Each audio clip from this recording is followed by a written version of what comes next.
Hey, they're in a court battle. I'm sure that's nothing new when you get to that point. And Yeah. related Ross is engaged in a legal battle with Fort Partners over a condominium complex in West Palm Beach.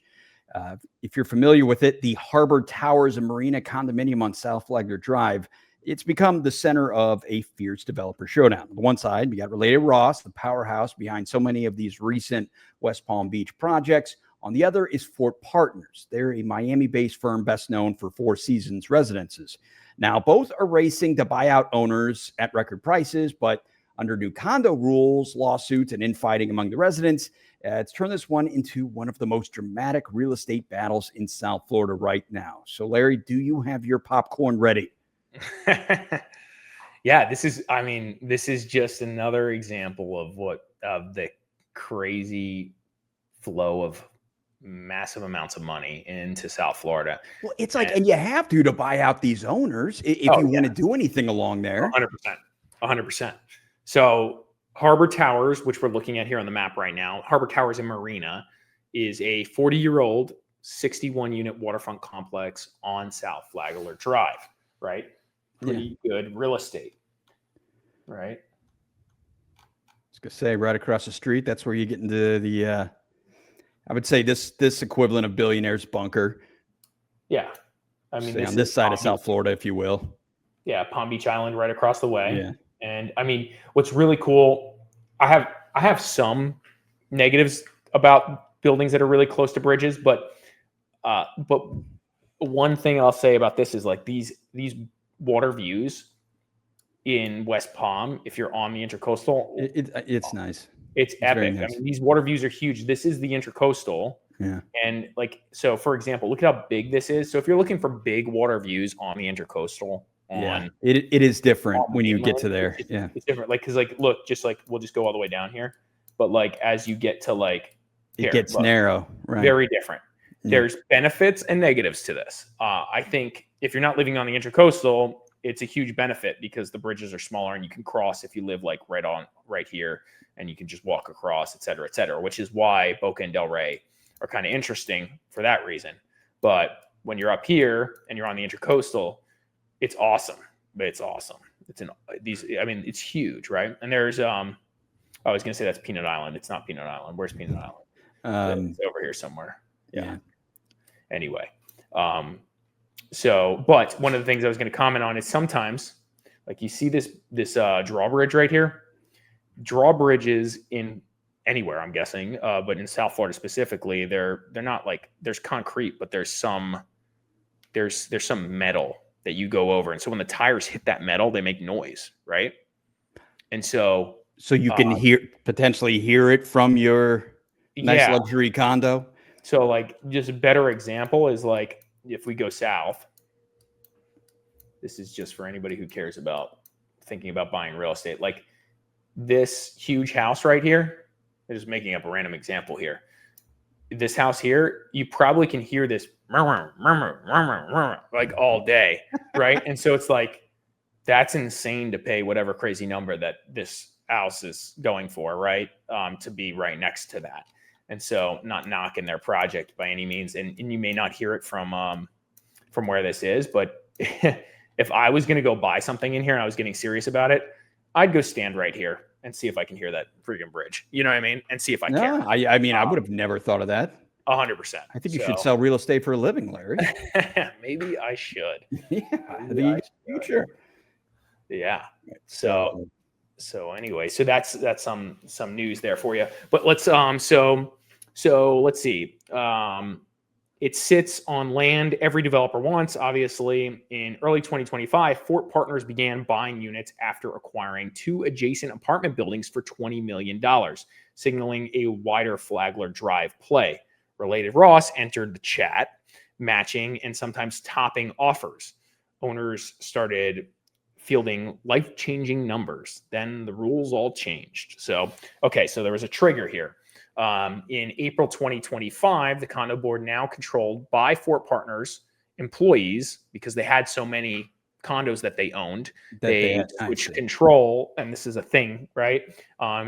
So like these guys wouldn't have entered this, Fort Partners wouldn't have entered this if they didn't entirely understand the docs first. And so they're like, them and their attorneys are like, okay, we get 20 of these units, bingo. Like, right. Like we can then do crazy stuff that will make it unappealing for the rest of the owners to continue to live here / own it. And they'll have to sell to us or something like that. Right. Yeah. So Fort Partners employees amended the documents to give the association a right of first refusal. Okay, so that's easy. That's not the end of the world. Somebody shows up, somebody wants to sell one of their condos. Basically, they almost have to sell it to Fort Partners. Okay, because the association is now controlled by Fort Partners, and so Fort Partners gets the right to buy it. And actually, we've had this happen. This is crazy. I had a client that was not happy about this at all. We represented the buyer. We ended up finding him something else, but he was very unhappy about this. We became aware that there was a right of first refusal in place on one of these buildings that he was buying into. We got under contract. We went through all the documents. We did our inspection. We were ready to do this deal. And as we're reviewing these documents during the diligence period, bingo, these guys show up. And they're just like, hey, we're going to buy this thing. And so the owner is like, hey, I have no choice here. This is the rules. I have to sell this thing to them. And so we're like, common? Is that very common when it comes to these condo HOA rules or whatever? No, but this one was in Boynton Beach. And I don't know where they stand now, if they own most of the building or what. They owned a ton of units. They owned like 100+ units in there because it was a bigger building. And so we sold it, and then we're like, well, we let it go. We had to let it go. That was the rules. And they refunded us for inspection stuff. But my buyer came in town, found a unit he liked, left town. Time. I get thought he was done, and now he's coming back to town to do this, right? So it's like to find the next one. It sucked. It sucked. I learned the hard way. That's like a thing now we ask, right? And here's my question.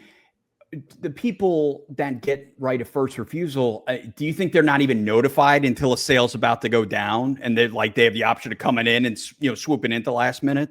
Some people, like, you're notified, but like, does anybody really look at their docs or their you know what I mean? Yeah. So they do what they're supposed to do, which is notify them in the proper manner. But then it's like, who knows, right? So, yeah. So let's see what happened after that. Related cried foul, calling it an illegal maneuver to block its purchases. Fort said it's enforcing a valid right. The result, a barrage of lawsuits, not just developers versus developers, but against individual owners who signed with the rival, which is just bananas. So yeah, let's see here. So what transpired from there? So some owners said yes to the eye-popping contracts up to 5 times market value in at least one case, only to get pulled into litigation when the association tried to exercise the right of first refusal when the other developer challenged the deal. Others sought time to relocate elderly residents, negotiating perks like delayed closing.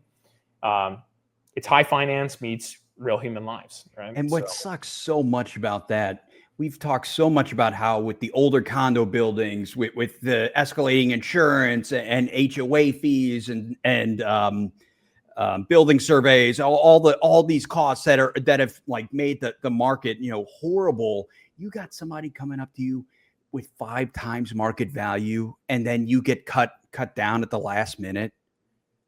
Well, oh my God. Or am I misunderstanding this? They have to honor the purchase price. So whatever it is, they get the right to a first refusal. So like somebody pays you $1 million for something that's worth $100,000. Right. If that association wants to buy that, they have to pay the $1 million in theory. Because I was like, man, that's cold. Yeah. Yeah. No. They have to pay the number. And so that's why I think that. And so for these sellers, man, it's like, who cares? Take my condo. I don't care who wants it. You want it. You want it. Which developer? I don't care. Like, let's just go. I'm sure other people have different opinions. I'm a little less emotional about these things. I don't care if your money's. And I can understand when it's your home, naturally it's an emotional decision. Yeah. And as we have been talking about, this isn't happening in a vacuum whatsoever, right? Related Ross is already reshaping Flagler Drive with one Flagler. They've opened South Flagler House and Shorecrest that are planned. They got office towers all over the place. So these guys are all playing a bigger game here. And Fort Partners, meanwhile, is the Four Seasons powerhouse pushing luxury plays up and down the coast. So whoever wins Harbor Towers influences the future skyline of West Palm Beach, South Flagler corridor.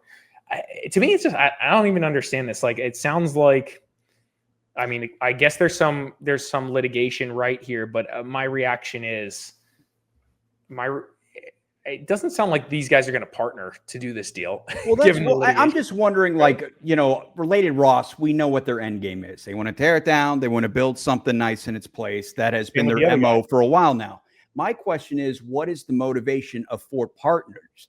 Just to get leverage so they can sell it, for a higher price to Related? Like, what do they want to do with it? I think they're gonna develop it because they've been acquiring adjacent lots. Okay. Their project probably gets more interesting. So just like more facts about this, I'm reading here. So Fort Partners owns about 20 units. So what is that? A third, right? So there's like 61 units in the building. So they probably crossed that third threshold, and the condo docs probably allowed that them to vote, and they probably had other people vote in favor of it as well. I don't know how they play. So there's probably a little bit of like nuance here from a litigation perspective. But because they didn't have 50% or they didn't have 75%, because a lot of times it's like once you have 50 or 75%, I figured it'd be a majority. Right? Yeah, 51% like sounds more normal. So Yeah. maybe there's something else going on here and why Related Ross is suing. But it says Related Ross, which is buying units through a similarly named LLC called Harbor Towers Acquisitions, owns 5 units and has told owners is in no rush to take over the 61 unit complex. So yeah, because they're all playing the long game here. Like, these guys aren't worried about this whatsoever, right? Yeah. Okay.